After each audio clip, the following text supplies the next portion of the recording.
Hello students, हम यहाँ पे कॉस्ट अकाउंटिंग की कुछ इंपॉर्टेंट एमसीक्यू को डिस्कस करेंगे। तो चलिए स्टार्ट करते हैं।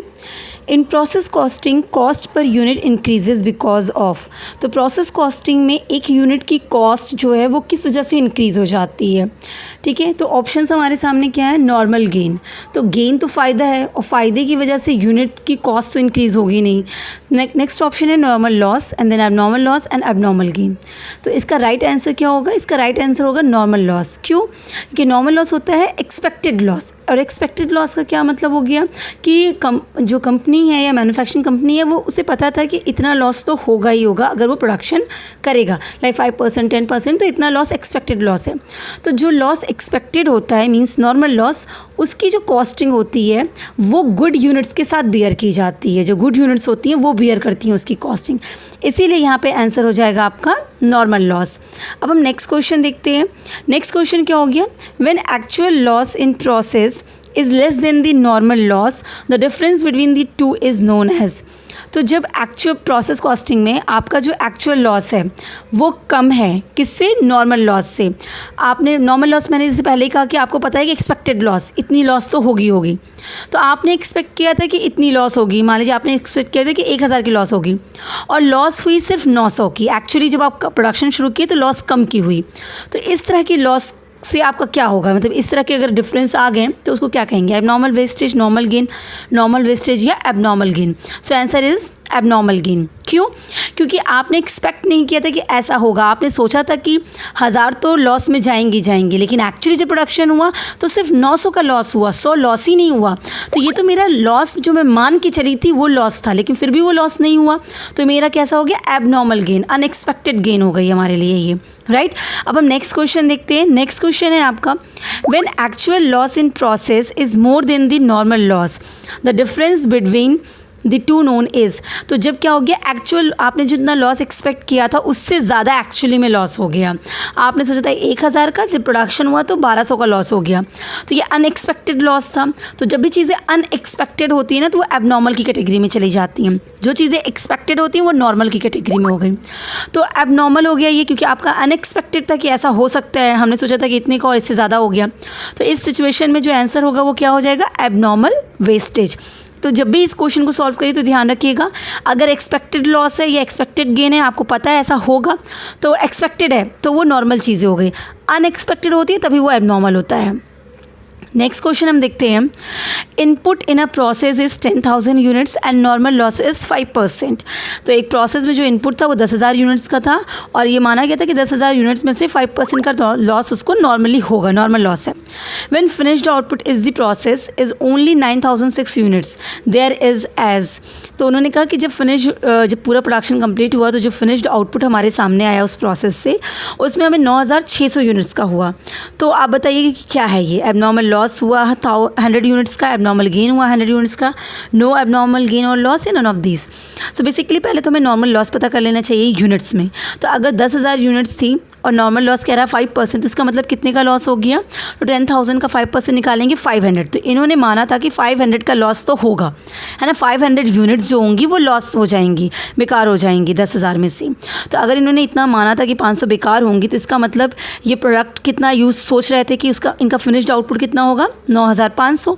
क्योंकि 10,000 में से 500 तो उन्होंने सोचा था कि इतना तो एक्सपेक्टेड लॉस है, 500 का तो लॉस होना ही होना है। तो जो हमारा फिनिश्ड आउटपुट होगा वो 9,500 का होगा। लेकिन जब देखा गया तो एक्चुअली कितना हुआ? 9,600 का यूनिट का हो गया।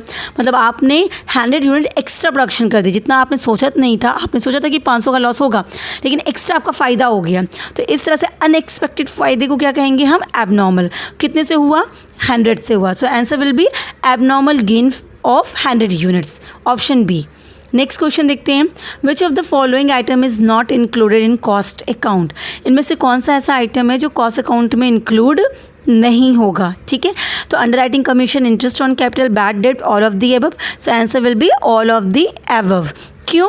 क्योंकि ये सारी ऐसी चीज़ें हैं जो फाइनेंशियल अकाउंटिंग का पार्ट है, ना कि कॉस्ट अकाउंटिंग का पार्ट है। आप अंडर राइटर्स को कमीशन दे रहे हैं, बैड डेप्ट कर रहे हैं, आपका बैड डेप्ट हो गया है, या कैपिटल्स पे इंटरेस्ट पे कर रहे हैं, ये सब फाइनेंशियल अकाउंटिंग में आती हैं, ना कि कॉस्ट अकाउंटिंग में आती हैं, right. So answer all of the above. Similarly which of the following item is not in cost account, same type का है. तो capital gain, dividend received, share transfer fees, ये सारे आइटम कैसे हैं, फाइनेंशियल अकाउंटिंग के हैं, ना कि कॉस्ट अकाउंटिंग के हैं. तो कॉस्ट अकाउंटिंग बेसिकली जो चीज़ होती है वो क्या होती है, कॉस्ट को एलोकेट कराना, है ना. कॉस्ट को एलोकेट आप रिकॉर्ड करोगे, उसको एब्जॉर्ब कराओगे, एलोकेट कराओगे, ये सब चीज़ें कॉस्ट अकाउंटिंग का पार्ट होती हैं. Answer all of the above. Next question देखते हैं. Depreciation charged in cost book is rupees 8,000 and in financial book is rupees 6,700. What will be the profit as per financial book when profit as per cost book is 6,000? देखिए ये question reconciliation का है. Reconciliation किस चीज़ का, financial accounting and cost accounting के बीच में reconciliation. अभी starting के दो क्वेश्चन से ये जो हमने देखा प्रीवियसली, ये दो क्वेश्चन हमें ये बताती हैं कि ये कुछ चीज़ें ऐसी होती है जो फाइनेंशियल अकाउंटिंग में तो एंट्री होती है पर कॉस्ट अकाउंटिंग में एंट्री नहीं होती है ना. तो इनकी वजह से जो कॉस्ट अकाउंट है और फाइनेंशियल बुक का जो अकाउंट है दोनों में डिफरेंस आ जाता है. तो रिकन्सिलेशन करके हम दोनों कॉस्ट के प्रॉफिट को और फाइनेंशियल बुक्स में जो प्रॉफिट होना चाहिए उसके प्रॉफिट्स को मैच कराते हैं, रिकनसाइल करा के. तो ये क्वेश्चन उसी पे बेस्ड है. तो इनके अकॉर्डिंग क्या है कि जो एक डेप्रिसिएशन है और डेप्रिसिएशन की एंट्री कॉस्ट बुक में जो हुई वो 8,000 से हो गई. ठीक है, डेप्रिसिएशन क्या होगा, कहाँ दिखाते हैं, वो एक्सपेंस की तरह दिखाते हैं, है ना. तो डेप्रिसिएशन की वजह से 8,000 कॉस्ट बुक में दिखाई गई. इसकी वजह से क्या होगा, कॉस्ट बुक का प्रॉफिट कम हो गया होगा 8,000 से. और फाइनेंशियल बुक में सेम अमाउंट सेम आइटम 6,700 से दिखाया गया. मतलब वहाँ पे डेप्रिसिएशन की जो वैल्यू दिखाई गई वो 6,700 से. अब देखिए डेप्रिसिएशन है एक्सपेंस की तरह, कॉस्टिंग में ज़्यादा दिखाया गया है और फाइनेंशियल बुक में कम दिखाया गया है. तो प्रॉफिट कहाँ ज़्यादा होगा, एक्सपेंस ज़्यादा जहाँ कम होगा वहाँ प्रॉफिट ज़्यादा होगा. इसका मतलब फाइनेंशियल बुक में अगर 6,700 सिर्फ दिखाया जा रहा है तो वहाँ का प्रॉफिट ज़्यादा होगा. और कॉस्टिंग में ज़्यादा अमाउंट का एक्सपेंस दिखाया जा रहा है, इसका मतलब वो कॉस्ट अकाउंटिंग का प्रॉफिट कम होगा. राइट. अब आपसे बोल रहा है कि अगर आप ये मानिए कि कॉस्टिंग का जो प्रॉफिट आया है वो 6,000 का आया है, तो फिर फाइनेंशियल अकाउंट का प्रॉफिट कैसे होगा. तो रिकन्सिलेशन में हमको कॉस्ट अकाउंटिंग के प्रॉफिट को बेस बनाना होगा और बाकी चीज़ों की जिसकी वजह से डिफरेंस आया है उस आइटम का एडजस्टमेंट करना होगा, ऐड या लेस करना होगा. तो हमने बेस क्या बना लिया, कॉस्ट अकाउंटिंग का प्रॉफिट. तो as per cost book profit is 6,000. अब इसी 6,000 के प्रॉफिट में हमें ऐड ऑन या लेस करना होगा. ठीक है. अब आइटम क्या है, डेप्रिसिएशन. तो कॉस्टिंग में ज़्यादा दिखाने की वजह से प्रॉफिट कम दिख रहा होगा. तो हमें क्या करना होगा, जितने से हमने ज़्यादा दिखाया है उतने से हमें प्रॉफिट को बढ़ाना होगा. तो इसके लिए हम उसको क्या कर देंगे, प्रॉफिट में ऐड बैक कर देंगे, है ना. तो 8,000 माइनस 6,700 कितना आएगा, 1,300. 1,300 को हम क्या कर देंगे, कॉस्ट बुक के प्रॉफिट में ऐड कर देंगे. तो आंसर हो जाएगा 6,000 plus 1,300 is equal to what, 7,300 is the right answer. Next question देखते हैं. In hotel lodge cost unit is. तो जो होटल्स वगैरह होते हैं वहाँ पे पर यूनिट कॉस्ट यूनिट क्या होता है, मेजरमेंट यूनिट होती है. कहीं चीज़ किसी भी चीज़ को कैसे मेज़र किया जाएगा, मेजरिंग यूनिट जो होती है वो कॉस्ट यूनिट कहलाती है. तो होटल वगैरह में कॉस्टिंग कैसे निकाली जाएगी, उसकी मेजरमेंट यूनिट क्या होगी, per passenger, per room rent, per passenger food. None of this. Hotel है, रेस्टोरेंट तो है नहीं. रेस्टोरेंट होता तो पर पैसेंजर हम फूड कर भी सकते थे. तो यहाँ पे क्या हो गया, होटल तो रूम वाइज मिलता है, 1,000 रुपीज़ का एक रूम है या 2,000 का एक रूम है. तो रूम पर रूम होता है, तो आंसर हो जाएगा पर रूम रेंट. नेक्स्ट क्वेश्चन देखते हैं. The difference between actual cost of material and standard cost of material is known as. तो देखिए ये आपका स्टैंडर्ड कॉस्टिंग और वेरिएंस से आ गया. तो बोला जा रहा है कि एक्चुअल मटेरियल का जो एक्चुअल कॉस्ट था और जो स्टैंडर्ड कॉस्ट था उसके डिफरेंस को क्या कहेंगे. देखिए स्टैंडर्ड कॉस्ट मतलब हमने जो बेंचमार्क स्टैंडर्ड सेट किया था कि किसी भी चीज़ का खर्चा इतना आएगा, कॉस्टिंग इतना आएगा. हमने एक बेंचमार्क सेट किया था, that is a standard cost कि इतना होना चाहिए, इतना मटेरियल का लगेगा, इतना लेबर का लगेगा. तो जो भी हमने सोचा था वो एक स्टैंडर्ड कॉस्ट हो गया. फिर उसके बाद जब हम एक्चुअली इसको काम करते हैं तो हमारा एक्चुअल खर्चा निकल के आता है, एक्चुअल कॉस्ट हो गया. तो अगर आपने कुछ सोचा था और एक्चुअल दोनों में अगर डिफरेंस निकालते हैं तो उसको कहते हैं वेरिएंस. स्टैंडर्ड कॉस्टिंग और एक्चुअल में आपने जो स्टैंडर्ड खर्चे सोच के रखे थे और एक्चुअल से जब कंपेयर करते हैं और अगर कोई डिफरेंस आता है तो उसको बोलते हैं वेरिएंस. अब ये वेरिएंस किस वजह से आया, मतलब अगर ये वेरी किया, डिफरेंस आया दोनों के बीच में, जो सोचा था और जो हुआ, तो वो किस वजह से आया, उसको हम कहते हैं वेरिएंस एनालिसिस करना. तो वेरिएंस एनालिसिस जब करते हैं तो कभी ये डिफरेंस मटेरियल की वजह से आता है, कभी ये डिफरेंस लेबर की वजह से आता कभी एक्सपेंसेस की वजह से आता है। तो हम इनको एनालिसिस करते हैं कि ये किसकी वजह से आया है। तो यहाँ पे देखिए बात कह रहा है मटेरियल की, कि actual cost of material, standard cost of material. आपने मटेरियल के बारे में जो कॉस्ट सोचा था उसमें डिफरेंस आ रहा है, और किस में, कॉस्ट में। तो मटेरियल की कॉस्ट आपने स्टैंडर्ड में सोची रही होगी कुछ, कि मटेरियल का खर्चा इतने का पड़ेगा, और एक्चुअल में जब खर्चा हुआ तो कुछ और आया। तो इस तरह के डिफरेंस को क्या कहेंगे? सो आंसर होगा मटेरियल कॉस्ट वेरिएंस कहेंगे। देखिए जब भी कोई वेरिएंस आया, डिफरेंस आया, तो किस वजह से आया, इसको हम पूरी तरीके से एनालिसिस करते हैं। कहीं ऐसा तो नहीं, अगर मटेरियल में आया तो मटेरियल की वजह से डिफरेंस आ रहा है, तो मटेरियल के रेट की वजह से आ रहा है, प्राइस में वेरिएशन आ गई, पहले तो आपने कुछ और सोचा था, अभी का प्राइस कुछ और आया, या कॉस्टिंग में आ गई, या यूज़ करने में आ गई, किस वजह से आई। तो इसके अलग अलग नाम होते हैं। तो यही यहाँ पे दिया है। नेक्स्ट क्वेश्चन देखते हैं, पीरियड कॉस्ट मीन्स। तो पीरियड कॉस्ट क्या होता है? Prime cost, variable cost, fix cost या टोटल कॉस्ट। तो देखिए पीरियड कॉस्ट जो होता है एक निक नेम होता है फिक्स्ड कॉस्ट का, है ना। फिक्स कॉस्ट को ही हम पीरियड कॉस्ट कहते हैं, क्योंकि ये हो चुका है, इतना फिक्स्ड है, ये हमेशा लगेगा ही लगेगा।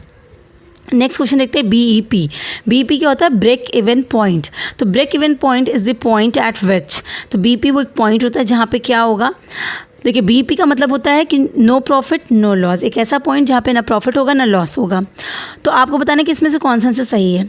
तो total revenue is equal to total cost. देखिए टोटल रेवेन्यू, जो रेवेन्यू आने वाला है और जो खर्चा है, दोनों बराबर हो गए। इसका मतलब क्या हुआ? ना फ़ायदा हुआ ना नुकसान। तो क्या ये बीईपी है? बीईपी एक ऐसा पॉइंट है? तो यस, ये तो है, बीपी ऐसा पॉइंट है। फिर भी हम नेक्स्ट ऑप्शंस को देखते हैं। Contribution margin is equal to total fix cost. जो कंट्रीब्यूशन है वो फिक्स कॉस्ट के इक्वल हो गई। देखिए कंट्रीब्यूशन होता क्या है? कंट्रीब्यूशन को समझिए बचत की तरह से। तो ये कैसे निकलता है? जब आपकी टोटल सेल्स जो होती है उसमें से जब हम वेरिएबल नेचर के खर्चे को लेस कर देते हैं, मतलब क्या? सेल्स माइनस वेरिएबल कॉस्ट, तो जो आता है उसको बोलते हैं कंट्रीब्यूशन, मतलब ये बचत है, रियल बचत है ये। उसके बाद हम उसमें से क्या लेस करते हैं? आपका फिक्स कॉस्ट लेस करते हैं, क्योंकि फिक्स कॉस्ट क्या, ये तो होना ही होना है, चाहे आपका कंट्रीब्यूशन होता, मतलब आपको बचत होती ना होती, कम होती, ज़्यादा, ये फिक्स कॉस्ट तो होना होना है। तो कंट्रीब्यूशन में से फिक्स कॉस्ट लेस होता है, फिर आपका प्रॉफिट वगैरह की चीज़ें आती हैं। तो इन्होंने क्या कहा कि कंट्रीब्यूशन जो आया, मतलब सेल्स में से आपने वेरिएबल को लेस कर दिया, अब कंट्रीब्यूशन आ गया। अब कंट्रीब्यूशन से आप क्या लेस करते हैं? फिक्स कॉस्ट, तो आपकी प्रॉफिट आती। ये कह रहे हैं कि फिक्स कॉस्ट और जो कंट्रीब्यूशन दोनों इक्वल हो गया। इसका मतलब क्या हो गया? जब कंट्रीब्यूशन में से फिक्स कॉस्ट को लेस करेंगे तो जीरो आया, तो जीरो आने का मतलब क्या हो गया? बीईपी, क्योंकि बीईपी का क्या हो गया? नो प्रॉफिट नो लॉस, तो बी ऑप्शन भी सही है।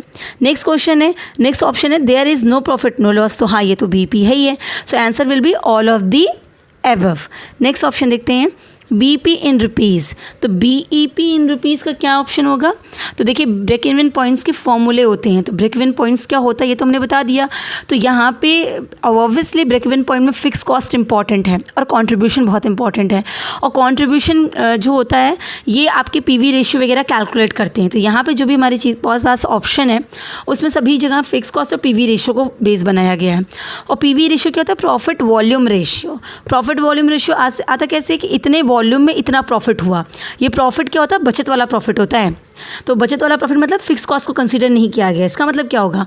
Contribution divided by sales multiply by 100, इसी को कहते हैं पीवी रेशियो, है ना। प्रॉफिट मतलब वो कंट्रीब्यूशन बचत डिवाइडेड बाय वॉल्यूम। वॉल्यूम क्या है? टोटल सेल्स, तो contribution divide by sales into 100।